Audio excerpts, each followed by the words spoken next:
Hello, welcome to আড্ডা 247 Bengali smart school. তো আজকে আমরা আবার একটা বিষয় সম্বন্ধে জেনে নেব। সেটা কি? সেটা হচ্ছে আমাদের সিরিজ কম্বিনেশন সম্বন্ধে জেনে নেব। স্যার, সিরিজ কম্বিনেশন তো আমাদের ইলেকট্রিক কারেন্ট চ্যাপ্টারটা অর্থাৎ প্রবাহিত তড়িৎ যখন পড়িয়েছিলেন তখন তো বলেছিলেন, তাহলে আবার নতুন করে কি জানবো? না, আজকে আমরা প্র্যাকটিক্যালি জেনে নেব বিষয়টাকে, পুরো একদম দেখে নেব যে সত্যি সত্যি আমরা যে জিনিসগুলো জানি সেই ঘটনাগুলো কি ঘটছে সিরিজ কম্বিনেশনের মধ্যে, সেটাই আজকের জানবার বিষয়। মানে একদম পুরো ভিজুয়ালাইজ হবে, মাথায় ঢুকে যাবে যে হ্যাঁ, কারেন্ট কি হচ্ছে, ভোল্টেজ কি হচ্ছে, রেজিস্টার মানে যেটা রেজিস্টার আছে সেটা পরিবর্তন করলে কোনো তফাৎ কি হচ্ছে না হচ্ছে, এই প্রতিটা বিষয় আজকে আমরা জেনে নেব। কার মাধ্যমে? প্র্যাকটিক্যাল এক্সামের মাধ্যমে, মানে প্র্যাকটিক্যাল এক্সাম্পলের মাধ্যমে। কি এমন দেখাবো বা কি এমন করবেন যে প্র্যাকটিক্যাল এক্সাম্পল? হ্যাঁ, সেটাই তো আজকের চমক।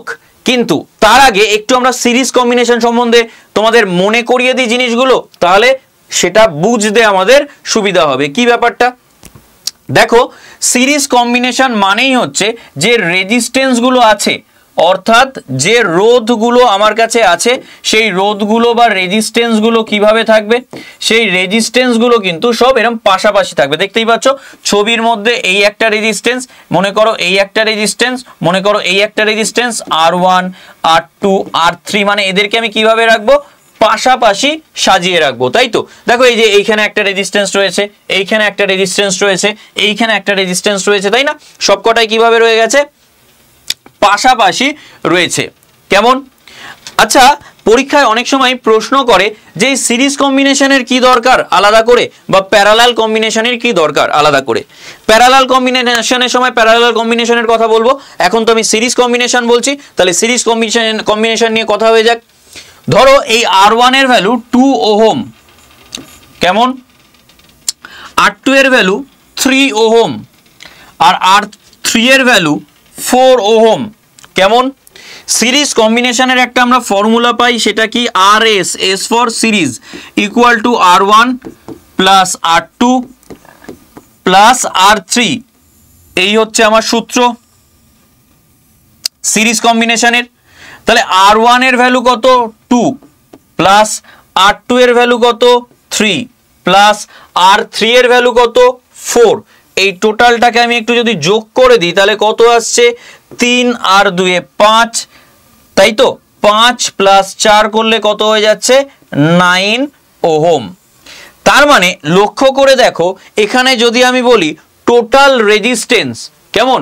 এই টোটাল রেজিস্ট্যান্সটা দেখো কত হয়ে গেল? 9 ওহম।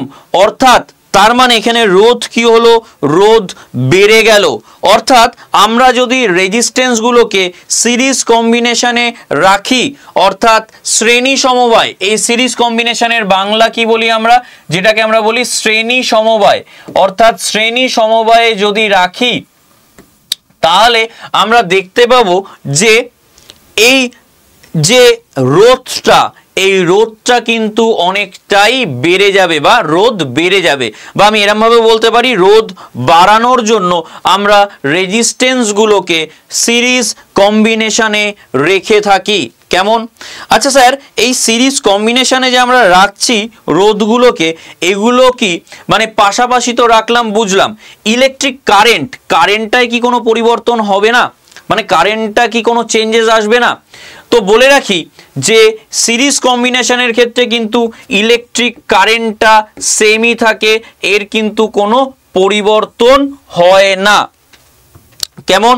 এর কিন্তু কোনো পরিবর্তন হচ্ছে না, অর্থাৎ ইলেকট্রিক কারেন্টটা কিন্তু সেমই থেকে যাচ্ছে। তাহলে স্যার পরিবর্তনটা কি হচ্ছে? পরিবর্তনটা যেটা হচ্ছে সেটা হচ্ছে ভোল্টেজে। কেমন? সেটা কিসে পরিবর্তন হচ্ছে?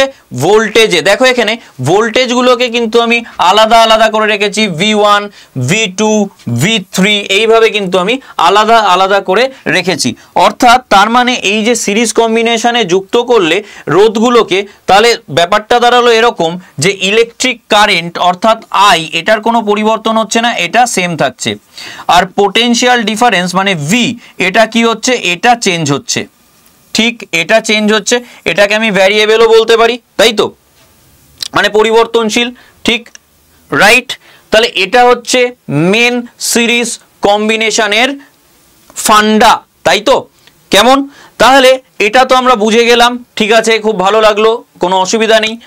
তাহলে এটাকে এবার আমাদের বুঝতে হবে প্র্যাকটিক্যাল এক্সাম্পলের মাধ্যমে, মানে আমরা তো করে ফেললাম, বুঝে ফেললাম, সব ঠিক আছে, এই অবধি তো আমরা বুঝেই ছিলাম, কিন্তু প্র্যাকটিক্যালি কিভাবে এটা এফেক্টিভ রেজাল্ট দিচ্ছে বা আদেও কি এফেক্টিভ রেজাল্ট দিচ্ছে সেটা এবার আমরা প্র্যাকটিক্যাল এক্সাম্পলের মাধ্যমে দেখে নেব। চলো তাহলে দেখে নেওয়া যাক। চলো তাহলে এবার সিরিজ কম্বিনেশনটাকে প্র্যাকটিক্যাল এক্সাম্পলের মাধ্যমে আমরা দেখে নিই, একটু ভালো করে বুঝে নিই যে সিরিজ কম্বিনেশনটা কি হচ্ছে। ভালো করে লক্ষ্য করে দেখো, এখানটায় এই যে তিনটে রেজিস্ট্যান্স এখানে কিন্তু লাগানো আছে, একটা হচ্ছে R1, একটা হচ্ছে R2 আর একটা হচ্ছে R3। প্রত্যেকটা রেজিস্ট্যান্সের ভ্যালু কত আছে? 1 কিলো ওহম করে কিন্তু প্রত্যেকটা রেজিস্ট্যান্সের ভ্যালু আছে, প্রত্যেকটাই 1 কিলো ওহম করে আছে, রাইট। এবার আমরা যে পড়ে থাকি বা জেনে থাকি যে রেজিস্ট্যান্স কি করে? রোধ। রেজিস্ট্যান্স মানে রোধ, মানে কারেন্টের প্রবাহকে বাধা দেয়, তাই তো, এটাই তো আমরা ইন জেনারেল জেনে থাকি। তো সেটা কি সত্যি সত্যি হচ্ছে বা হবে আমরা একটু দেখে নিই। তাহলে একটা কাজ করি, এই যে রেজিস্ট্যান্স 1 নম্বর যে প্রথম রেজিস্ট্যান্সটা আছে, এই রেজিস্ট্যান্সটাকে আমি একটু বাড়িয়ে দিই, একদম অনেক বেশি করে দিলাম। ভালো করে লক্ষ্য করে দেখো, কারেন্টের প্রবাহ কিন্তু ধীরে ধীরে কমেছে। আমি যদি এই দ্বিতীয় যে রেজিস্ট্যান্সটা আছে এটাকেও বাড়িয়ে দিই, তাহলে দেখো কারেন্টের প্রবাহ মাত্রা আরো কমলো। আমি যদি তৃতীয় রেজিস্ট্যান্সটাকে বাড়াই, কারেন্টের প্রবাহ মাত্রা দেখো আরো অনেক কমে গেছে। তার মানে সিরিজ কম্বিনেশনে যখন আমি যুক্ত করছি তখন আমরা কি করছি? তখন দেখো কারেন্টের প্রবাহ মাত্রা যেটা আছে, যখন মানে আমি রেজিস্ট্যান্স গুলোকে বাড়াচ্ছি তখন কি হচ্ছে? কারেন্টের প্রবাহ মাত্রা অর্থাৎ আই কি হচ্ছে? আই কিন্তু কমে যাচ্ছে, তাই তো, অর্থাৎ প্রবাহ মাত্রা কি হচ্ছে? কমে যাচ্ছে, রাইট। চলো এখান থেকে একটা আমরা জিনিস দেখে নিই, সেটা কি? দেখো আমি যে রেজিস্ট্যান্স গুলোকে কমালাম, দেখো প্রবাহ মাত্রা আবার আগের মতোই ফ্লো হতে শুরু করেছে। পোটেনশিয়াল ডিফারেন্স, ভোল্টেজ, আমরা পড়ি না যে পোটেনশিয়াল ডিফারেন্স যত বেশি হবে প্রবাহ মাত্রাটাও তত বেশি হবে, এটা তো আমরা পড়েই থাকি, ঠিক। তাহলে আমরা একটা কাজ করি, এখানে যে পোটেনশিয়াল ডিফারেন্সটা আছে এটাকে আমি পুরো জিরো করে দিই। লক্ষ্য করে দেখো, যে পোটেনশিয়াল ডিফারেন্সটাকে আমি জিরো করে দিলাম, সঙ্গে সঙ্গে কি হয়েছে? সঙ্গে সঙ্গে দেখো প্রবাহ পুরো বন্ধ হয়ে গেছে। আমরা তো এটাই পড়ে থাকি। দেখো প্র্যাকটিক্যাল ফিলিংস নাও, পুরো এই জায়গাটা থেকে প্র্যাকটিক্যাল, আমি পুরো বোর্ডের সামনে থেকে সরে গেছি, পুরো প্র্যাকটিক্যাল ফিলিংস নাও জায়গাটা থেকে, তাহলে বুঝতে পারবে, কনসেপ্ট ক্লিয়ার হবে, রাইট। এবার আমি ধীরে ধীরে এই যে মানে পোটেনশিয়াল ডিফারেন্স অর্থাৎ বিভব পার্থক্য, এটাকে আমি আস্তে আস্তে বাড়াচ্ছি। এবার দেখো ফ্লো হতে শুরু করছে, ফ্লো হতে শুরু করছে। আমি বিভব পার্থক্যটাকে এখন 60 ভোল্ট করে দিলাম। এবার দেখো কারেন্টের ফ্লো, অর্থাৎ বিভব পার্থক্য যত বাড়ছে কারেন্টের ফ্লো কিন্তু তত বাড়তে থাকছে, রাইট। তাহলে এবার আমরা একটা কাজ করি, আমরা যেটা করব সেটা হচ্ছে এই যে আমাদের এখানে যে ভোল্ট মিটার, দেখি, দেখো এখানে আমরা ভোল্টেজ গুলো দেখতে পাচ্ছি কেমন, একটু ক্যালকুলেশনটা দেখে নিই আমরা। তাহলে এখানে লক্ষ্য করে দেখো ভালো করে, এখানে ভোল্টেজটা দেখো কি আছে, এখানে V1 13.3, তারপরটাও 13.3, V3 ও 13.3, টোটাল আসছে 40 ভোল্ট, রাইট। আর এখানে রেজিস্ট্যান্স গুলো কত? প্রত্যেকটা আমি 1 ওহম করে নিয়েছি, তাহলে টোটাল আসছে 3 কিলো ওহম। এবার আমরা ওহমের সূত্র থেকে কি ফর্মুলা পাই? V = IR। তাহলে আমি যদি আই বার করতে চাই, তাহলে আমায় আই বার করতে গেলে আমায় কি করতে হবে? V/R। এখানে S ফর বোঝাচ্ছে সিরিজ কম্বিনেশন, তাহলে সেটা করবার পর আমার ভ্যালুটা কত আসছে? 13.3, এটা আসছে আমার ভ্যালু, রাইট। তাহলে আমরা যেগুলো পড়ে থাকি সেগুলো আমি প্র্যাকটিক্যালি তোমাদের দেখিয়ে দিচ্ছি, রাইট। যদি আমি ইকুইভ্যালেন্ট সার্কিট দেখতে চাই, অর্থাৎ ইকুইভ্যালেন্ট বলতে আমি এই তিনটে রেজিস্টারকে ইউজ না করে আমি যদি একটাই রেজিস্টার ইউজ করি, তাহলে কিরকম ব্যাপারটা হচ্ছে? দেখো এখানে তিনটের বদলে একটাই রেজিস্টার কিন্তু ইউজ হয়েছে, টোটালটা দেখো 3 কিলো ওহমই দেখাচ্ছে, এবং প্রত্যেকটা জিনিস লক্ষ্য করে দেখো কোনো চেঞ্জেস কিন্তু এখানে তোমরা লক্ষ্য করবে না। এখানে দেখো টোটাল ভোল্টেজটা কত দেখাচ্ছে? 40, তাই তো দেখানোর কথা, টোটাল ভোল্টেজটা দেখো 40 দেখাচ্ছে, মানে এটা হচ্ছে কি ইকুইভ্যালেন্ট রেজিস্ট্যান্স, রাইট। তার মানে আমরা এখান থেকে পুরোপুরি জিনিসটাকে প্র্যাকটিক্যাল এক্সপেরিমেন্ট, প্র্যাকটিক্যাল এক্সাম্পলের মাধ্যমে পুরো জিনিসটাকে কিন্তু বুঝে নিলাম খুব সহজেই। যদি কারোর কোনো অসুবিধা হয়, বুঝতে প্রবলেম হয়, তারপরে অবশ্যই আমায় কিন্তু কমেন্ট সেকশনে কমেন্ট করে জানাও। কেমন? ভিডিও যদি ভালো লাগে অবশ্যই লাইক করতে, শেয়ার করতে ভুলো না। যারা চ্যানেলে নতুন তারা অবশ্যই চ্যানেলটাকে সাবস্ক্রাইব করে দাও। আর এরকমই সুন্দর সুন্দর ভিডিও পেতে অবশ্যই আমাদের চ্যানেলটাকে কিন্তু সবাই ফলো করো।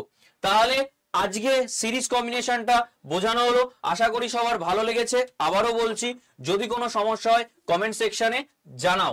আজকের মতো এইটুকুনি। Thank you, tata.